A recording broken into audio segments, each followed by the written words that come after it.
जय श्री राम दोस्तों, जैसा कि आप जानते हैं कि 22 जनवरी 2024 को अयोध्या में प्रभु श्री राम के मंदिर की स्थापना की जाएगी। हिंदू समुदाय का 500 सालों का इंतजार खत्म होने जा रहा है। आखिर वो दिन आ गया जिसके इंतजार में ना जाने कितने लोगों ने अपनी जान गंवा दी और हमारी कितनी पीढ़ियां गुजर गई। आज से 500 साल पहले ऐसे लोग भी थे जिनका अयोध्या में राम मंदिर बनाना एक सपना था, और ऐसे लोग भी थे जो 18वीं शताब्दी में राम मंदिर की लड़ाई लड़ने के लिए अदालत चले गए। 5 अगस्त 2020 को भूमि पूजन और शिलान्यास के बाद 3 साल 9 महीने में बनकर तैयार हुए इस विशाल मंदिर के विवाद का फैसला करना कोई 1-2 दिन के संघर्ष का फैसला नहीं था दोस्तों, बल्कि ये सैकड़ों सालों की लड़ाई का फैसला था। वीडियो के लास्ट तक बने रहिएगा दोस्तों। आज के इस वीडियो में राम मंदिर और बाबरी मस्जिद के विवाद की पूरी कहानी को विस्तार से समझते हैं।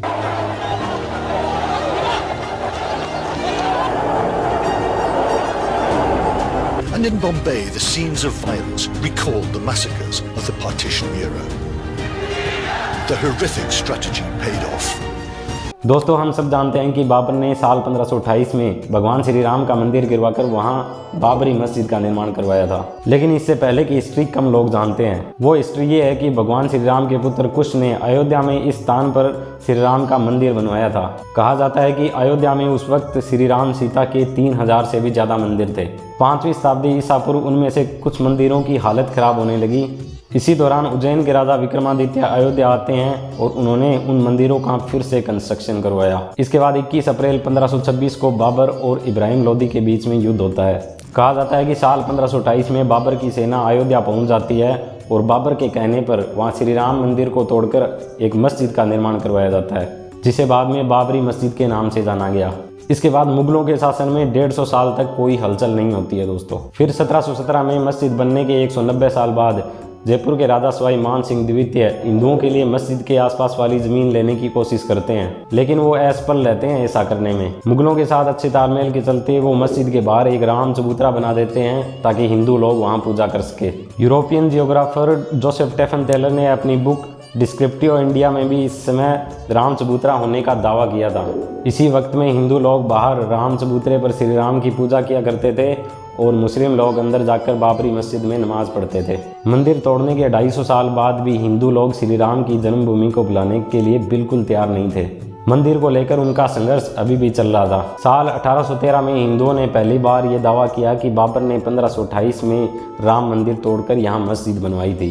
पूर्व IPS अधिकारी किशोर कुणाल अपनी बुक अयोध्या रिविजिटेड में इसका जिक्र भी करते हैं। साल 1838 में ब्रिटिश सर्वेयर मोंटेगो मेरे मार्टी ने बताया कि मस्जिद में जो पिलर्स यूज किए गए हैं वो मंदिर से ही लिए गए हैं। हिंदुओं के इस दावे के बाद विवादित जमीन पर नमाज के साथ भगवान श्री राम की पूजा भी होने लगी।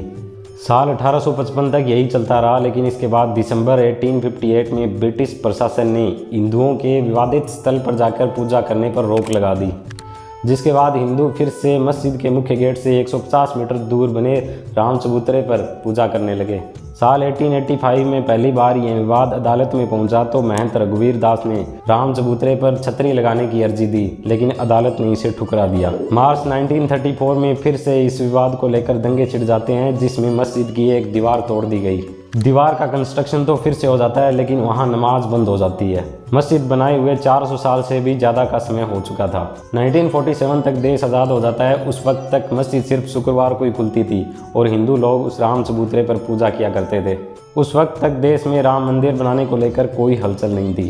22 दिसंबर 1949 उस दिन की रात को विवादित स्थल पर घंटियाँ बजने लगती है और श्री राम की पूजा होने लगी। 23 दिसंबर की सुबह हिंदू पक्ष दावा करता है कि अचानक वहां रात में श्री राम की मूर्ति प्रकट हो गई, और मुस्लिम समुदाय बताता है कि रात में मूर्तियां जबरन रखी गई। दोनों समुदायों के लोगों की भीड़ विवादित स्थल पर जमा होने लगी। कांग्रेस सरकार DMK के नायर को वहां से मूर्तियां हटवाकर पहले जैसी स्थिति बहाल करने का आदेश देती है, लेकिन KK नायर की सिफारिश पर वहां मूर्तियां हटवाने की बजाय जालीनुमा गेट लगवा दिया जाता है। इसके बाद 1950 में हिंदू समुदाय के वकील गोपाल सिंह विशारद ने फैजाबाद डिस्ट्रिक्ट कोर्ट में एक अर्जी दाखिल करवाई और विवादित स्थल पर श्री राम की पूजा का अधिकार देने की मांग की। अगले 35 सालों तक यह मामला शांत चलता रहा। 1984 में सीतामढ़ी से अयोध्या तक एक रथ यात्रा का प्लान बनाया जाता है, लेकिन इंदिरा गांधी की हत्या के कारण यह भी रद्द कर दिया जाता है। साल 1986 में सुप्रीम कोर्ट साबानो केस में साबानो के पति को गुजारा भत्ता देने का फैसला देता है। इससे मुस्लिम पक्ष इस फैसले को अपने मजहब के विरुद्ध मानकर भड़क जाते हैं।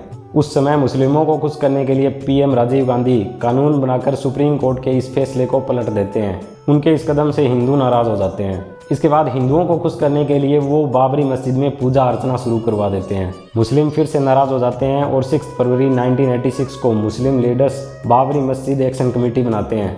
अगले 5 सालों में लाल कृष्ण आडवाणी द्वारा सोमनाथ से अयोध्या तक 10,000 किलोमीटर की रथ यात्रा निकाली जाती है। बिहार में अलके आडवाणी को अरेस्ट कर लिया जाता है। रथ यात्रा समापन के दिन बड़ी संख्या में लोग अयोध्या पहुंचकर विवादित ढांचे पर झंडा फहरा देते हैं। भीड़ कंट्रोल करने के लिए मुलायम सरकार गोलियां चलवा देती है, जिससे कई लोग मारे जाते हैं। इसके बाद वो दिन आता है जिसे कुछ लोग काला दिवस तो कुछ लोग शौर्य दिवस कहते हैं। 6 दिसंबर 1992 2 लाख कार सेवक अयोध्या पहुंच जाते हैं। उसमें यूपी के सीएम थे कल्याण सिंह और पीवी नरसिम्हा राव देश के प्रधानमंत्री थे। ये बताया जाता है कि भीड़ के वहां पहुंचने से पहले कल्याण सिंह ने विवादित ढांचे को कोई नुकसान ना पहुंचाने का भरोसा दिया था और यूपी पुलिस को भीड़ पर गोलियां न चलाने का आदेश दिया।